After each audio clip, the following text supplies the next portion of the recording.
తరతరాలుగా ప్రచారంలో ఉన్న గురు పరంపరను కాని, బోధకుల ప్రవృత్తిని గాని, ప్రవచనకారుల ప్రసంగాలను కాని, స్వామీజీల శైలిని కాని జాగ్రత్తగా గమనిస్తే వీరిలో చాలామంది తమ భక్తుల్ని లేదా శిష్యుల్ని లేదా అనుసరించేవారిని తమ అధీనంలోకి తీసుకోవడానికి ప్రయత్నించేవాళ్లే అయ్యుంటారు. తమ వద్దకు వచ్చేవారిని మీలో ఫలానా లోపం ఉంది, అది సరిచేసుకోవాలంటే మా సలహాలను పాటించండి అనేవాళ్లు ఎక్కువగా కనిపిస్తుంటారు. అతి కొద్దిమంది మాత్రమే తమ వద్దకు వచ్చే వాళ్లల్లో ఆత్మవిశ్వాసాన్ని పెంపొందించేలాగా సంభాషిస్తారు. మీ సమస్యలకు మీరే పరిష్కర్తలు కాగలరు, మీ శక్తిని మీరు గమనించండి, మీరు అడిగే ప్రశ్నల్లోనే మీకు సమాధానాలు దొరుకుతాయి అని మనల్ని మనకి కొత్తగా పరిచయం చేస్తారు. అలాంటి అతి కొద్ది శాతం బోధకుల్లో లేదా తత్వవేత్తల్లో ఒకరు జిడ్డు కృష్ణమూర్తిగారు. ఆయన ఒక విలక్షణ ప్రసంగకర్త. నీ మనసును నువ్వు గమనించు అన్న ఆయన పిలుపు అతి సామాన్య వాక్యంలాగా కనిపిస్తుంది. కాని అర్థం చేసుకుంటే నిజానికి అదొక విప్లవ నినాదం. ఈనాటిక్కూడా ప్రపంచవ్యాప్తంగా మానసిక స్వేచ్ఛ కోసం అన్వేషిస్తున్న వాళ్లకు ఆయన ఒక దీపధారి. ఆ జిడ్డు కృష్ణమూర్తిగారి జీవన రేఖలు 8వ భాగం ఈరోజు. గత 7 భాగాల్లో బాల్యం నుంచి ఆయనకు 27 సంవత్సరాల వయసొచ్చే 1922 దాకా కృష్ణమూర్తిగారి జీవితంలో జరిగిన అనేక సంఘటనల గురించి మాట్లాడుకున్నాం. గత వారం కథనం 1922 ఆగస్టులో ఆగింది. ఆ సమయానికి తమ్ముడు నిత్యాతో కలిసి కృష్ణమూర్తిగారు అమెరికా కాలిఫోర్నియాలోని ఓహై వ్యాలీలో విశ్రాంతి తీసుకుంటున్నారు. నిత్యానందకు సోకిన క్షయవ్యాధి దృష్ట్యా వాతావరణం మార్పు కోసమని అక్కడికి చేరుకున్నారు. ఆ వాతావరణం వల్లో ఆసిలోక్లాస్ట్ అనే విద్యుత్ యంత్రమో ఏది పనిచేసిందో కాని ఓహై వ్యాలీకి చేరిన 4-5 వారాలకు నిత్య ఆరోగ్యం చాలా వరకు మెరుగుపడింది. ఆ సమయానికి దగ్గర్లోనే ఉన్న రోజ్లిండ్ అనే 19 సంవత్సరాల అమెరికన్ ట్రైన్డ్ నర్స్ మానవతా దృక్పథంతో నిత్యాకు సేవలందించడానికి ముందుకొచ్చింది. వాళ్ల పక్క కుటీరంలోనే వాళ్లని అమెరికాకి తీసుకొచ్చిన వారింగ్టన్ ఉన్నాడు. ఈ అన్నదమ్ముల బాగోగులు చూసుకునే బాధ్యత అంతా ఆ వారింగ్టన్దే. ఒక్క రోజలిండ్ తప్ప మిగతా అందరూ థియోసాఫికల్ సొసైటీ సభ్యులే. ఇదండి క్రిందటి వారం కథనం ఆగిన సందర్భం. ఇక్కడ్నుంచి మిగతా విశేషాలు ఈ 8వ భాగంలో తెలుసుకుందాం. తమ్ముడి ఆరోగ్యం కాస్త కుదుట పడుతోంది అన్న విషయం కృష్ణకు మనశ్శాంతినిచ్చింది. రోజూ ధ్యానం తప్పనిసరిగా కొనసాగిస్తున్నాడు. అనీబిసెంట్కి, తన ప్రేమికురాలు హెలెన్కి, తాను తల్లిగా భావించే ఎమిలీకి ఉత్తరాలు రాస్తూనే ఉన్నాడు. 1922 జులై 6న వాళ్లు ఓహై వ్యాలీలోని ఆ కుటీరంలో దిగితే ప్రస్తుత సమయం 1922 ఆగస్టు 17.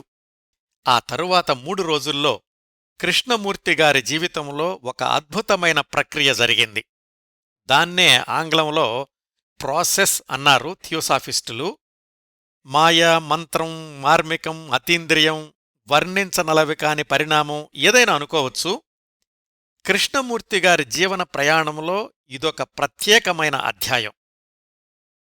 ఆయన ఈ ప్రాసెస్కి అంటే ప్రక్రియకు లోనైన సమయంలో ఆయనలో విపరీతమైన అనూహ్యమైన శారీరక, మానసిక, ఆధ్యాత్మిక మార్పులు సంభవిస్తూ ఉండేవి. అలాంటి మిస్టిక్ అనుభవాలు ఆ రోజుల్లో ప్రారంభమైతే ఆ తర్వాత దశాబ్దాలపాటు కొనసాగాయి కృష్ణమూర్తిగారి జీవితంలో. ఆయన ఈ ప్రాసెస్కి లోనైన ప్రతిసారీ ఎలా ఉండేదంటే భరించలేని శారీరక బాధ, మనసులో అల్లకల్లోలం, సంధి ప్రేలాపనలు, కళ్ళు తెరిచి చూస్తూనే ఎక్కడున్నాడో తెలీని పరిస్థితి, మరికొద్ది గంటలకు మామూలు మనిషవడం, అంతవరకు విపరీతంగా అలసిపోయినట్లు కనిపించడం, మళ్లీ కాసేపటికి హఠాత్తుగా ఆ మార్మిక స్థితిలోకి వెళ్లడం, ఇది ఆ ప్రక్రియ ప్రాసెస్ యొక్క పర్యవసానం. అది ఎందుకు జరుగుతోంది? దానివల్ల కృష్ణమూర్తిగారి శరీరంలో, మనసులో, ఆలోచనల్లో సంభవిస్తున్న మార్పులేమిటి? ఈ ప్రక్రియకు శాస్త్రీయ వివరణ ఏమిటి? లెడ్ బీటర్ అనిబిసెంట్ల దృక్కోణం ఏమిటి? ఇలాంటి అంశాలు విశ్లేషిద్దాం. ముందుగా అసలు ఆ 3 రోజుల్లో ఏం జరిగిందో, కృష్ణమూర్తి ఈ ప్రాసెస్ అనే స్థితికి ఎలా లోనయ్యాడో వివరంగా తెలుసుకుందాం. ఆగస్టు 17 సాయంకాలం నుంచే కృష్ణమూర్తిలో ఏదో అలసట కనిపించింది తమ్ముడు నిత్యాకి. ఎప్పుడూ ప్రశాంతంగా కనిపించే కృష్ణ చికాకుగా ఉన్నాడు. ఆ రోజు ధ్యానాన్ని 15 నిమిషాలకు కుదించుకున్నాడు. రాత్రి భోజన సమయంలో గమనించారు, కృష్ణ మెడమీద పెద్ద గోలీ పరిమాణంలో ఒక గడ్డ పెరిగింది. దీనివల్ల అతడిలో ఏమైనా మార్పులు వస్తున్నాయా? అప్పటికి అర్థం కాలేదు నిత్యాకి, వారింగ్టన్కి, వాళ్లతోనే ఉన్న రోజలిండ్కి. రాత్రి సరిగా నిద్రపట్టలేదు. మర్నాడు 1922 ఆగస్టు 18 శుక్రవారం పొద్దున్నే కృష్ణ అల్పాహారం అయ్యాక విశ్రాంతి కావాలి అని పడుకున్నాడు.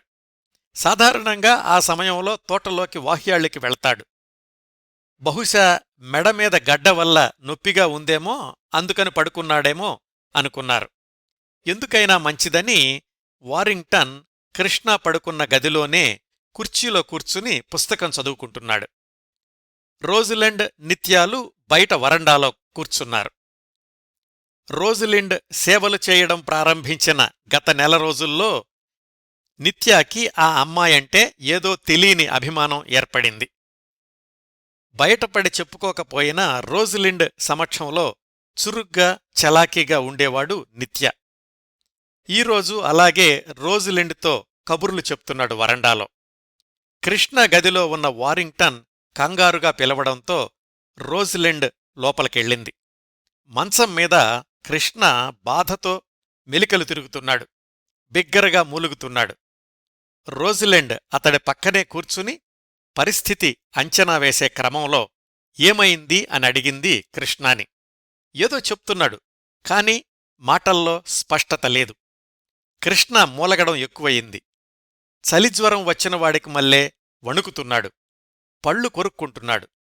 చలినుంచి కాపాడుకోవడానికి అన్నట్లు 2 చేతుల్తో ఒంటిని కప్పుకునే ప్రయత్నం చేస్తున్నాడు. మలేరియా వ్యాధి లక్షణాలు కనిపిస్తున్నాయి. కాని కృష్ణనేమో ఒళ్లంతా వేడిగా ఉంది అంటున్నాడు. చూస్తేనేమో ఒళ్ళు చల్లగా ఉంది. రోజలిండ్ అతణ్ణి శాంతింపచేయడానికి ప్రయత్నించింది. కొద్ది క్షణాలు విశ్రాంతిగా ఉన్నట్లు అనిపించినా వెంటనే ఒళ్లంతా కాలిపోతోంది అంటూ వింతైన అపస్మారక స్థితి నిండిన కళ్లతో చూస్తూ రోజలిండ్ని దూరంగా నెట్టేస్తున్నాడు. అతణ్ణి మామూలు స్థితికి తేవడానికి రోజలిండ్ అతడి చేతులు నిమురుతూ తల్లి బిడ్డను ఓదారుస్తున్నట్లుగా ఓదారుస్తోంది. వారింగ్టన్ గదిలో ఒక చివర కూర్చున్నాడు. రోజలిండ్ ట్రైన్డ్ నర్స్ అయినప్పటికీ కృష్ణమూర్తి పరిస్థితి వింతగా ఉంది. ఏం చేద్దాము అన్నట్లు వారింగ్టన్ వైపు చూసింది. ఏం పర్వాలేదు, సర్దుకుంటుంది అని సైగ చేశాడు వారింగ్టన్. ఏదో అతీంద్రియ శక్తి ఆవహించడం వల్ల కృష్ణమూర్తిలో ఆ మార్పులు వస్తున్నాయి అని వారింగ్టన్ భావన. ఈ గందరగోళం గమనించిన నిత్య కూడా లోపలికొచ్చాడు. అప్పటికే రోజలిండ్ కృష్ణమూర్తి పక్కన కూర్చునుంది కదా. నిత్య మంచానికి రెండో వైపున అన్నయ్య పక్కన కూర్చున్నాడు. మీరందరూ ఎందుకు నా చుట్టూతా ఉన్నారో వెళ్ళిపొండి అంటూ బలవంతంగా లేచి రోజలిండ్ని, నిత్యాని నెట్టేసే ప్రయత్నం చేశాడు కృష్ణ. మళ్ళీ వణుకుతూ కూలబడిపోయాడు.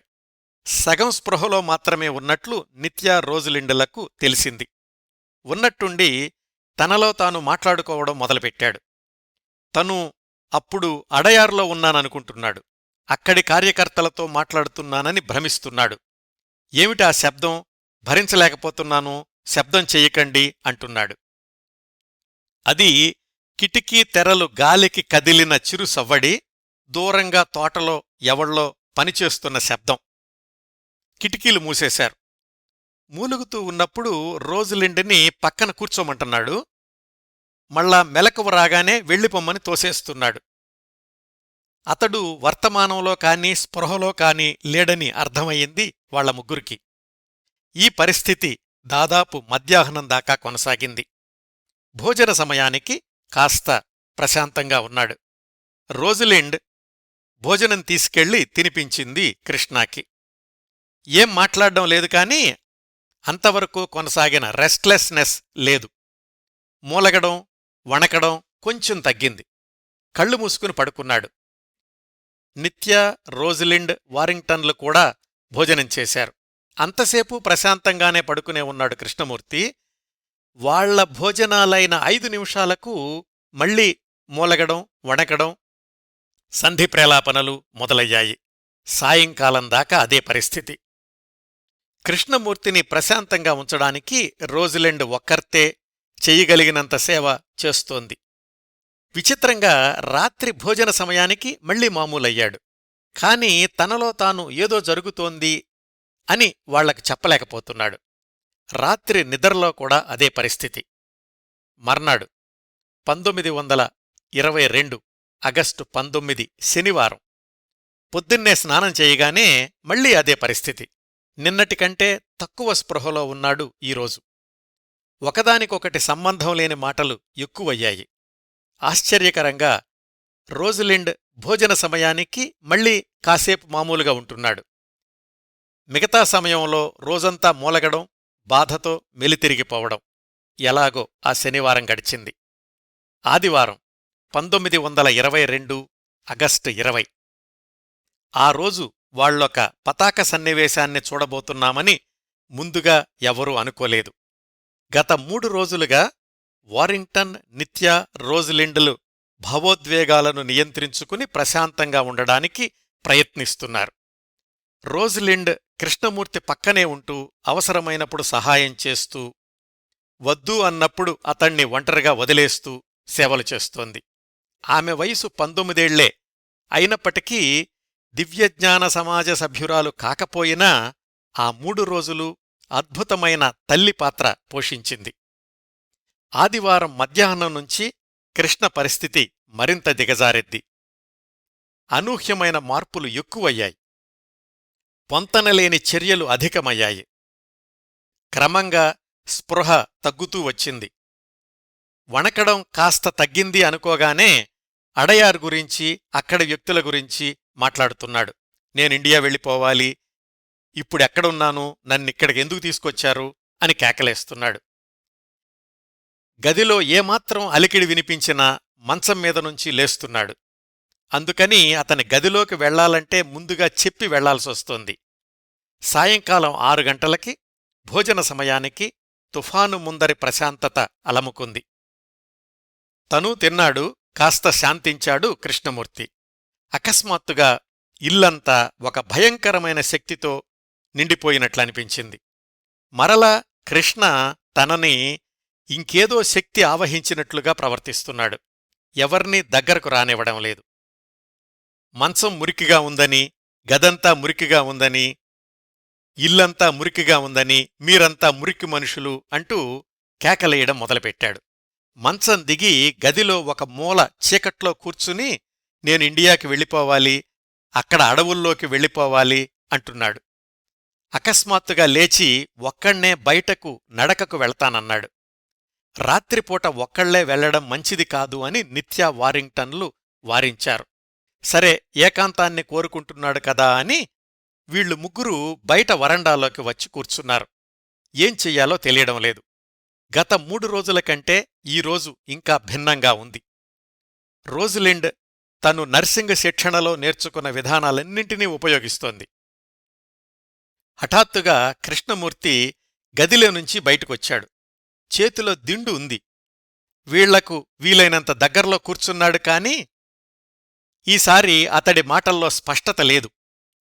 అతడి నోట్లో నుంచి ఏవో అస్పష్టమైన శబ్దాలొస్తున్నాయి.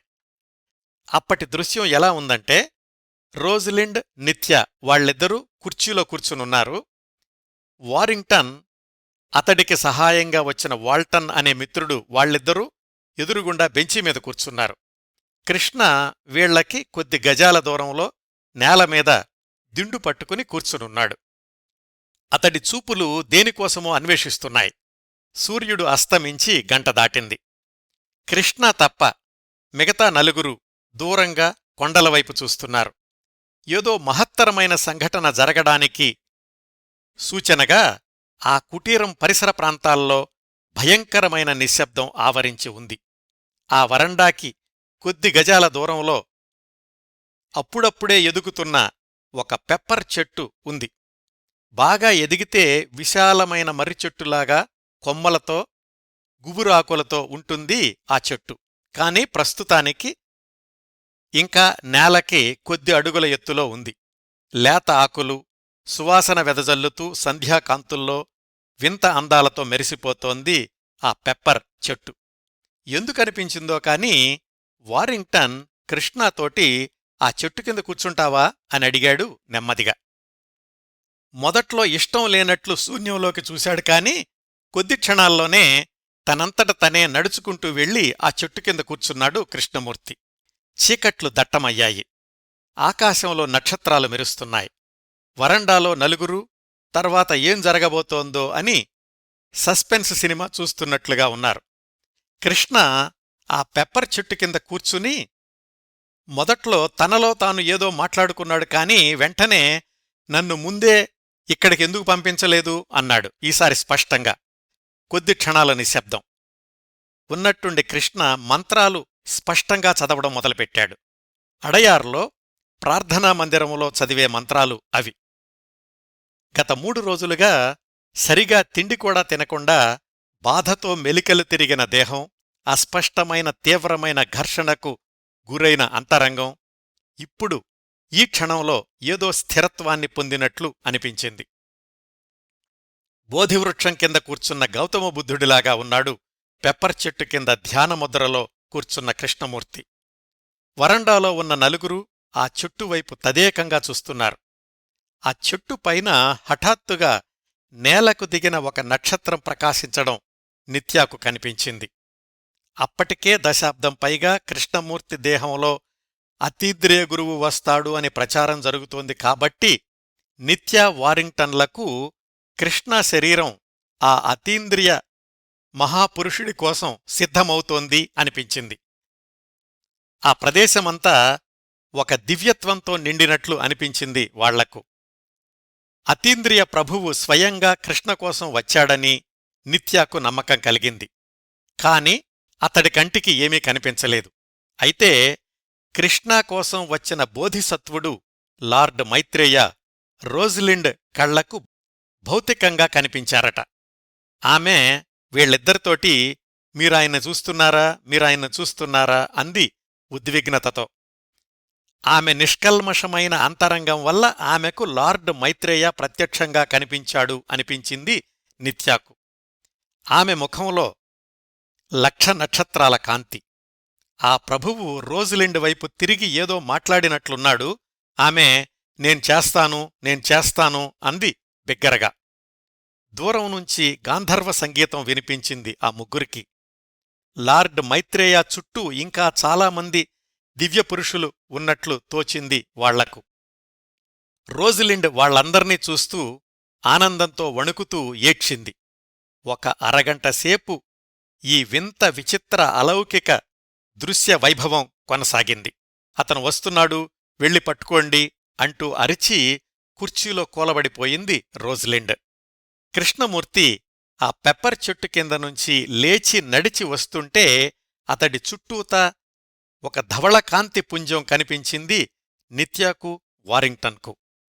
కృష్ణ వరండాలోకొచ్చిన కొద్ది నిమిషాలకు రోజ్లిండ్ స్పృహలోకొచ్చింది. కాని అంతకుముందు ఏం జరిగిందో ఏమీ గుర్తులేదు ఆమెకు. చెవుల్లో మాత్రం గాంధర్వ సంగీతం ఇంకా వినిపిస్తోంది అంది. మొత్తానికి ఆ అరగంటలో పెప్పర్ చెట్టు కింద సమాధిస్థితిలో కూర్చున్న కృష్ణ కోసం అతీంద్రియ గురువు వచ్చి వెళ్లాడని నిత్యా వారింగ్టన్లకు రూఢిగా తెలిసింది. ఈ పతాక సన్నివేశం చోటు చేసుకున్న 1922 ఆగస్టు 20 ఆదివారం సాయంకాలాన్ని కృష్ణమూర్తిగారి జీవితంలో ఒక ప్రత్యేకమైన ఘట్టంగా భావిస్తారు అతీంద్రియ శక్తుల్ని విశ్వసించేవారు. ఆ రాత్రి ప్రశాంతంగా నిద్రపోయాడాయన. మర్నాడు అలా వణకడం, స్వల్పంగా స్పృహ కోల్పోవడం కొనసాగింది, కాని అది కొద్ది నిమిషాలే ఉంది. 21వ తేదీ సోమవారం కూడా రోజంతా ఆ చెట్టు కింద సమాధిస్థితిలో కూర్చుండిపోయాడు కృష్ణ. ఆ రోజు సాయంకాలం ఒక 3 దివ్య పురుషులు దిగి వచ్చి కృష్ణమూర్తిని తమతో తీసుకెళ్లడం రోజులిండ్ చూశాను అని చెప్పింది. ఆయన శరీరం మాత్రం ధ్యానముద్రలో ఆ చెట్టు కిందే ఉండిపోయింది. ఆ రోజు నుంచి ప్రతిరోజూ సాయంకాలం ఆ చెట్టు కింద 2 గంటల పాటు ధ్యానం చేస్తుండేవాడు కృష్ణ.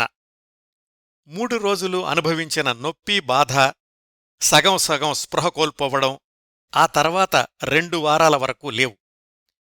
రోజంతా మామూలు మనిషిగానే ఉండేవాడు కృష్ణమూర్తి. ఇదండి అతీంద్రియ శక్తుల్ని విశ్వసించేవారు చెప్పే ప్రాసెస్.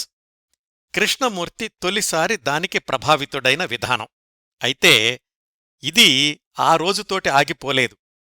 ఇంత తీవ్రంగా కాకపోయినా ఇలాంటి స్థితే అప్పుడప్పుడు ఈ ప్రాసెస్కి లోనవడం, ఆ దశలో బాధతో మెలితిరిగిపోవడం, అసందర్భంగా మాట్లాడడం కొన్ని దశాబ్దాల పాటు కొనసాగింది కృష్ణమూర్తిగారి జీవితంలో. వాటన్నింటి గురించి టైం లైన్లో తెలుసుకుందాం. అయితే ప్రతిసారీ ఇంత వివరంగా కాకుండా ఆయా సందర్భాల్లో ఏమైనా ప్రత్యేకమైన అంశాలు చోటు చేసుకుని ఉంటే వాటి గురించి ప్రస్తావించుకుందాం. ప్రాసెస్ తొలి దశ ఆగస్టు నుంచి నవంబర్ వరకు కొనసాగింది.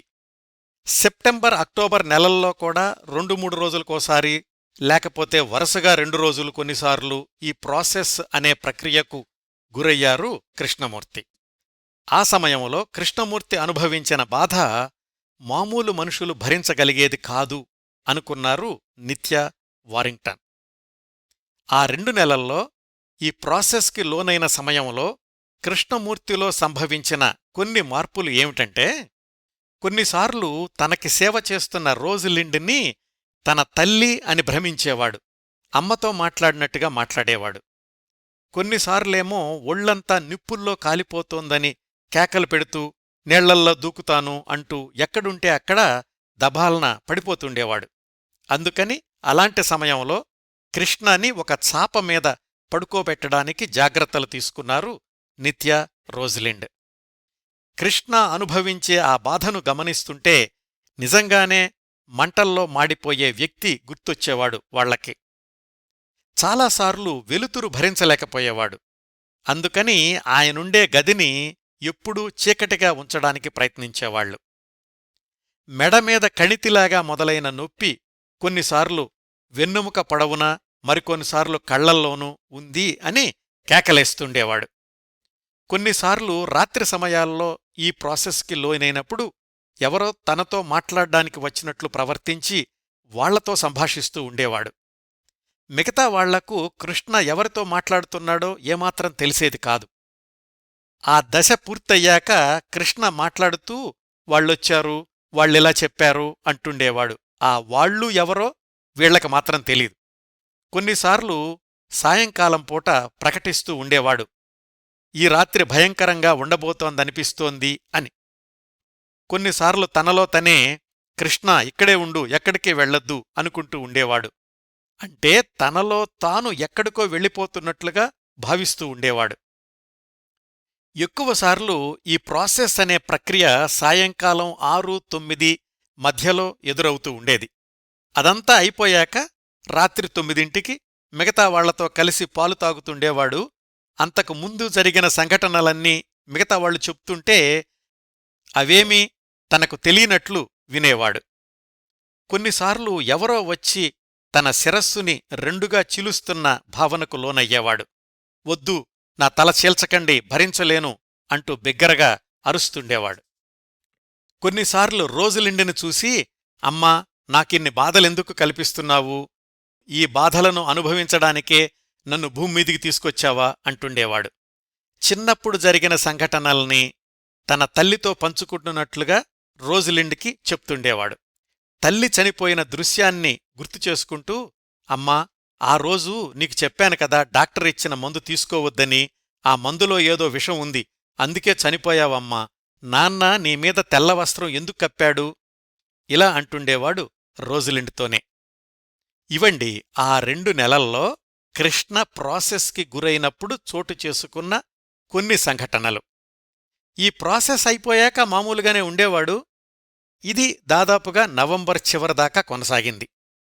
మనం గమనించాల్సిన విషయం, ఇది జరిగిన 3-4 నెలల్లో ఓహైలో వాళ్లున్న ఆ కుటీరంలో నిత్యా, రోజలిండ్, వారింగ్టన్ తప్ప ఎవరూ లేరు.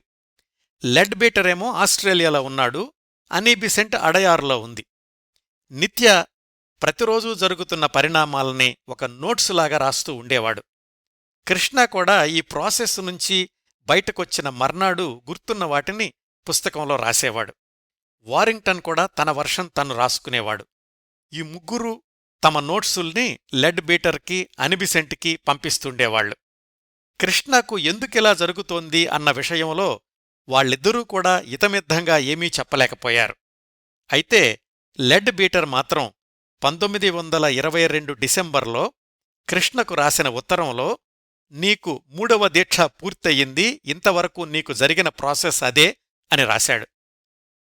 అనీబిసెంట్ తనకు చేరిన నోట్సులన్నింటినీ టైప్ చేయించి భద్రపరిచింది, కాని వెంటనే బహిరంగపరచలేదు.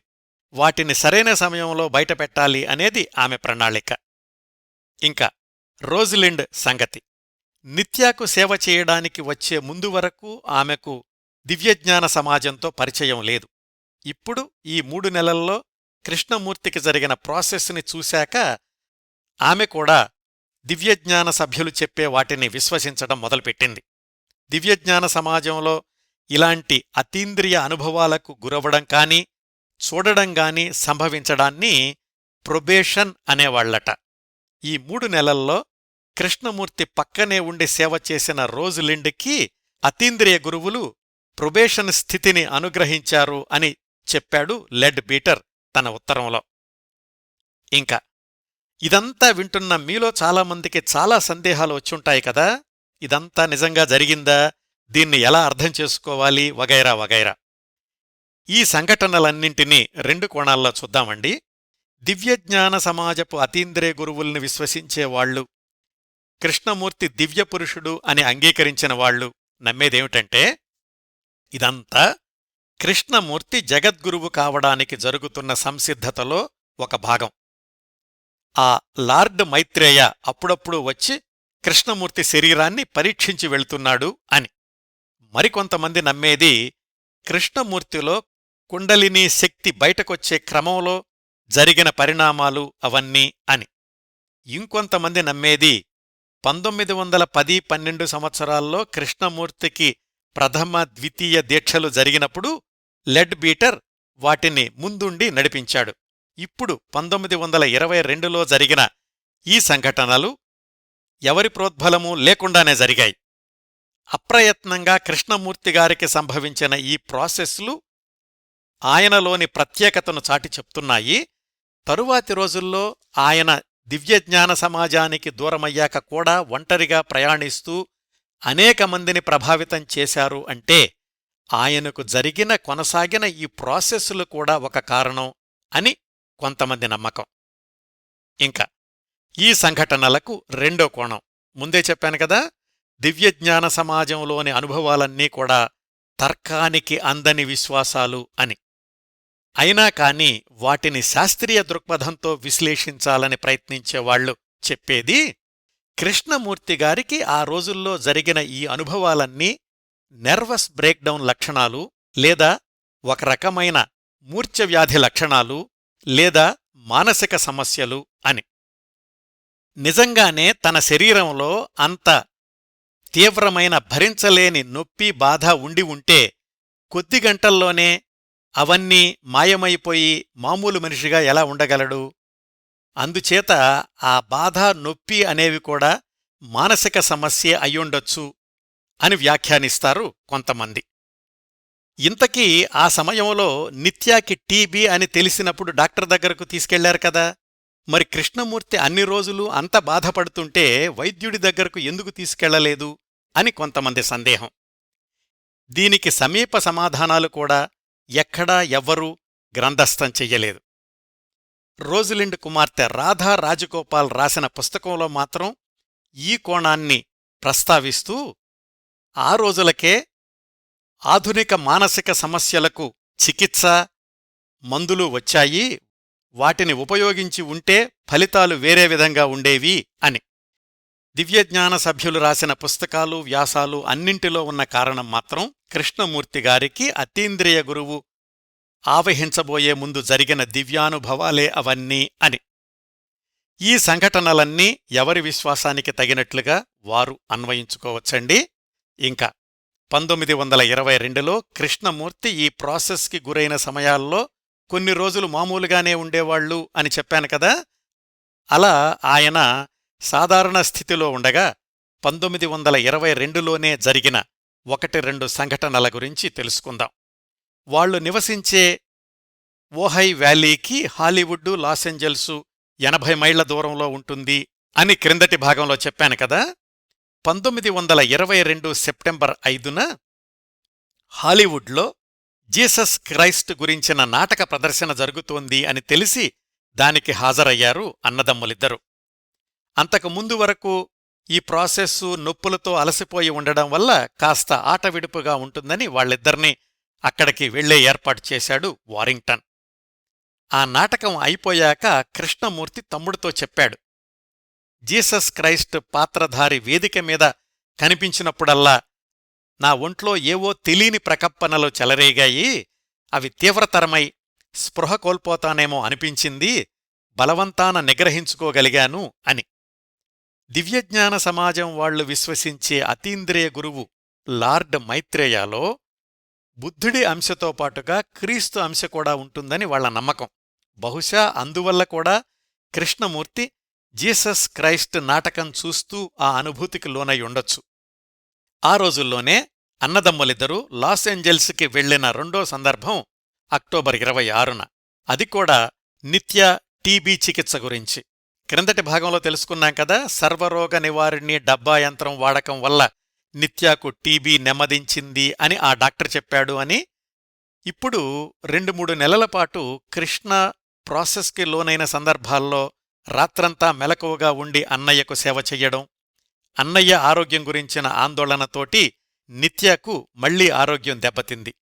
ఒకసారి ఆ యంత్రం వాడారు కదా, మరొకసారి దాన్ని ఉపయోగించడానికని లాసెంజల్స్ వెళ్లారు అన్నదమ్ములిద్దరూ. అక్కడ ఒక బ్రహ్మజ్ఞాన సమాజ కార్యకర్త ఇంట్లో 1 వారం రోజుల పాటుండి ఆ చికిత్స తీసుకున్నారు. నిత్యాకు ఎడమ ఊపిరితిత్తిలో ఇంకా టీబీ లక్షణాలు ఉన్నాయి అని తెలిసింది. కృష్ణాకు కూడా ఇంతకు ముందు నుంచి ఉంటున్న ముక్కులో నొప్పి కోసమని ఆ డబ్బా యంత్రం చికిత్స తీసుకున్నారు. నిజంగా ఇద్దరికీ తగ్గిందో లేదో కాని ఆ యంత్రం అద్దెకిచ్చిన వైద్యుడు మాత్రం మీ ఇద్దరికీ పూర్తిగా నయమైపోయింది, మీరు వెళ్ళిపోవచ్చు అని చెప్పాడు. విచిత్రంగా కృష్ణమూర్తి అక్కడున్న వారం రోజుల్లో ఆ ప్రాసెస్ అంటే ఆ మార్మిక అనుభవానికి లోనయ్యే పరిస్థితులు చోటు చేసుకోలేదు.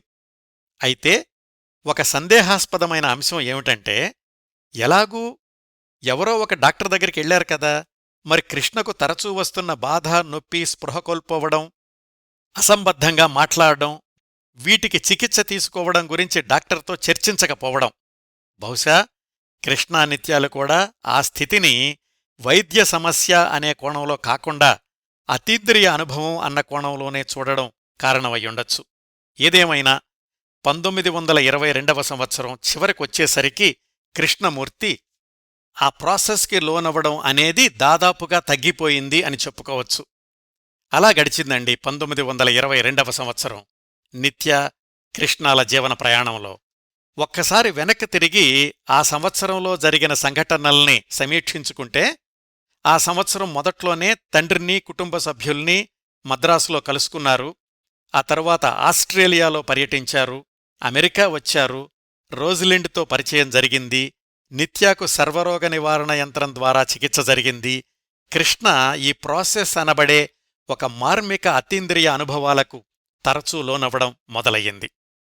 ఇంత ఈవెంట్ఫుల్గా, సంఘటనాత్మకంగా గడిచిన 1922 నుంచి 1923లోకి ప్రవేశించారు. అంతకుముందు లండన్లో ఉన్న సంవత్సరాల్లో విశ్వగురువు, స్టార్ ఆఫ్ ది ఈస్ట్ సంస్థ సమావేశాలు అంటే అంతరాంతరాల్లో కాస్త విముఖత ఉన్నప్పటికీ 1922 నుంచి మళ్లీ కృష్ణమూర్తి ఆ కార్యక్రమాల్లో పూర్తిస్థాయిలో పాల్గొనడం కొనసాగించాడు.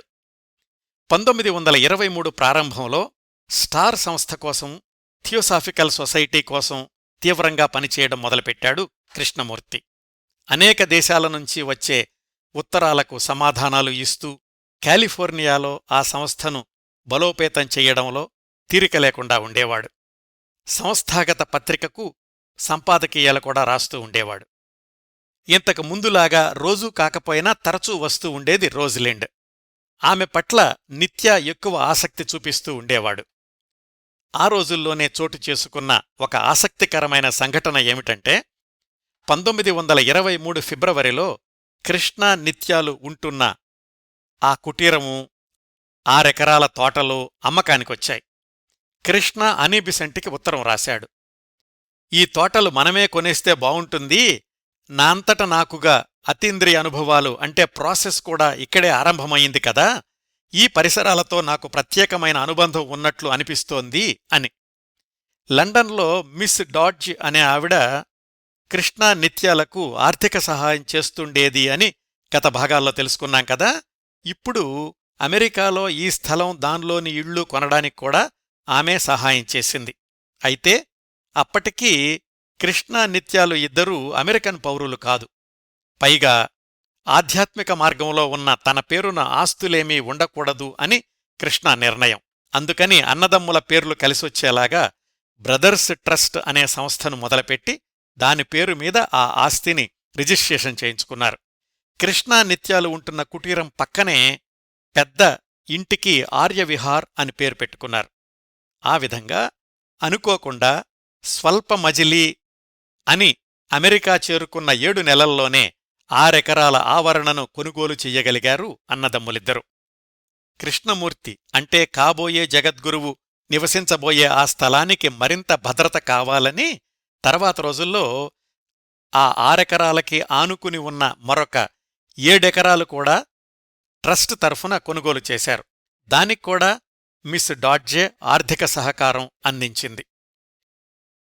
ఇంకా 1923 మార్చి నుంచి theosophical society, star of the east సంస్థ సభ్యుల స్థానిక సమావేశాల కోసం కృష్ణా నిత్యాలు అమెరికాలోని వివిధ నగరాలను సందర్శించారు.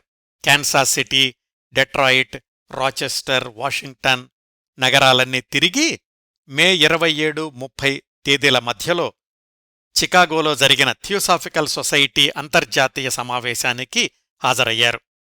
ఓహై వ్యాలీలో ఉన్నప్పుడు వచ్చినంత తీవ్రంగా కాకపోయినా ఈ పర్యటనల్లో హోటళ్లల్లో ఉన్నప్పుడు ఒక్కొక్కసారి కృష్ణాకు అప్పుడప్పుడు అనూహ్యమైన నొప్పి వస్తుండేది. కాని నిత్యానే అన్నయ్య గురించి తగు జాగ్రత్తలు తీసుకుంటూ ఉండేవాడు. అతడి ఆరోగ్యం కూడా అంతంత మాత్రంగానే ఉంది. అందుకే ఆ ప్రయాణంలో ఎక్కడున్నా కాని నిత్యా హోటళ్లకే పరిమితమై కృష్ణమూర్తి ఒక్కడే సమావేశాలకు హాజరై ప్రసంగిస్తూ ఉండేవాడు. 1923 జులైలో ఆస్ట్రియాలోని వియన్నాలో theosophical society, star of the east 2 సంస్థల మహాసభలు జరపాలని అనీబిసెంట్ నిర్ణయించింది. సహజంగానే కృష్ణా నిత్యాలు తప్పనిసరిగా ఆ మహాసభలకు హాజరవ్వాలి. వాళ్లకు సమాచారం పంపించింది అనీబిసెంట్. 1923 జూన్ 6న న్యూయార్క్ నుంచి బయలుదేరే షిప్లో వాళ్ళిద్దరికీ టిక్కెట్లు కూడా కొని పంపించింది. కృష్ణ అనీబిసెంట్కి ప్రత్యుత్తరం ఇస్తూ, గత కొద్ది నెలలుగా నేను లోనవుతున్న ఈ అతీంద్రియ అనుభవాలు, శారీరక నొప్పుల దృష్ట్యా సభల తర్వాత ఎక్కడైనా సుదూర ప్రాంతంలో 2-3 నెలలపాటు విశ్రాంతి తీసుకోవాలని ఉంది అని. ఆ ఏర్పాట్లన్నీ నేను చేస్తాను అని రాసింది అనీబిసెంట్. ఈ విధంగా సంవత్సరంన్నర తర్వాత మళ్ళా యూరోప్ వెళ్తున్నారు అన్నదమ్ములిద్దరూ. మామూలుగా అయితే అమెరికా మజిలీ పూర్తి చేసుకుని యూరోప్ వెళ్ళిపోవాలి. కానీ ఇప్పుడు అమెరికాలో కృష్ణా నిత్యాలకు సొంత ఎస్టేట్ ఏర్పడింది కాబట్టి వాళ్ల భవిష్యత్ నివాసాల్లో ఓహై వ్యాలీ కూడా ఒక ప్రాధాన్యత గల ప్రదేశం కాబోతోంది. జూన్ 6 న్యూయార్క్ నుంచి ఓడ బయల్దేరేటప్పుడు అన్నదమ్ములిద్దరికీ వీడ్కోలు చెప్పేందుకు రోజ్లిండ్ కూడా వచ్చింది. ఆమె వాళ్లతో వెళ్లడం లేదు. నిత్యాకు ఆమెను వదిలి వెళ్లడం చాలా బాధాకరం అనిపించింది. రోజ్లిండిది కూడా అదే పరిస్థితి. అయితే కృష్ణమూర్తి చుట్టూ ఉన్న ప్రపంచంలో వ్యక్తిగత సంతోషం కంటే ఆధ్యాత్మిక సేవే ముఖ్యమని వాళ్ళిద్దరూ అర్థం చేసుకున్నారు. అందుకే తమ వ్యక్తిగత ఇష్టాలను కూడా పక్కన పెట్టక తప్పలేదు నిత్య, రోజ్లిండ్. ఇక్కడ్నుంచి తరువాతి 5 నెలలపాటు సాగిన యూరోప్ ట్రిప్లో కృష్ణమూర్తికి ఎదురైన అనుభవాలేమిటి, అక్కడున్న రోజుల్లో కూడా ఆయన శరీరాన్ని విపరీతమైన బాధకు గురిచేసిన మార్మిక ఆధ్యాత్మిక భౌతిక ప్రాసెస్ని ఎలా తట్టుకున్నాడు, ఏడాదిన్నర క్రిందట పరిచయమైన ప్రియురాలు హెలెన్ కృష్ణమూర్తిని మళ్లీ కలుసుకున్న సందర్భంలో ఏం జరిగింది, 5 నెలల తర్వాత 1923 నవంబర్లోనే కృష్ణమూర్తి, నిత్యాలు ఓహై వ్యాలీకి తిరిగి చేరుకోవడానికి దారితీసిన పరిస్థితులేమిటి, ఈ విశేషాలన్నీ వచ్చేవారం జిడ్డు కృష్ణమూర్తిగారి జీవనరేఖలు 9వ భాగంలో మాట్లాడుకుందాం. ఈ 8వ భాగాన్ని ఇంతటితో ముగిస్తానండి. ఈ కార్యక్రమాలను ఆదరించి అభిమానిస్తున్న శ్రోతలందరకు హృదయపూర్వకంగా ధన్యవాదాలు తెలియచేస్తున్నాను. వచ్చేవారం ఇదే కార్యక్రమ పరంపర 9వ భాగంతో కలుసుకుందాం. అంతవరకు నవ్వుతూ ఉండండి. మీ నవ్వులు 10 మందికి పంచండి. ప్రస్తుతానికి మీ వద్ద సెలవు తీసుకుంటోంది సదా మీ ఆదరాభిమానాలను కోరుకునే మీ కిరణ్ ప్రభ.